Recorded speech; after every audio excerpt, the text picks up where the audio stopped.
আসসালামু আলাইকুম। ভাইরাল ডিমের রেসিপি নিয়ে আপনাদের সামনে হাজির হয়ে গেছি। আর আজকে আপনাদের সাথে আমি গোপালগঞ্জের ভাষায় কথা কব, কারণ গোপালগঞ্জ হচ্ছে আমার মাতৃভূমি, পিতৃভূমি, জন্মভূমি, তিন ভূমি। এই জন্য আমি যতই শুদ্ধ কথা কই, ফাঁক করে আমাদের গোপালগঞ্জের ভাষা কিন্তু বার হয়েই যায়। তা দেখেন, ওই যে ডিম সেদ্ধ দিয়ে দিছি, তার মধ্যে কিন্তু খানিক নুন দিয়ে দিছি।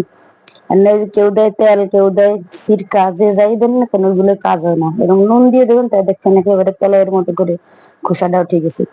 আর এখন আমি শুকনো মরিচ, কাঁচামরিচ, শুকনো মরিচ পোড়া নিছি, আর দুইটা কাঁচামরিচ এরকম দেখেন কুচোয় নিছি। তারপরে ধনিয়ার পাতা, শসা, টমেটো, একটু করে লেবু, ভালো করে সব সুন্দর করে আমি আর একেবারে কষলা নিছি। তার মধ্যে দিয়ে দিছি খানিক তেঁতুলের চাটনি, আর একটু দিছি বলন, আর দিছি সামান্য একটু চাট মশলা। বলন মানে কি বুঝছেন? বলন মানে হলো কাসুন্দি। আমাদের গোপালগঞ্জে বলন।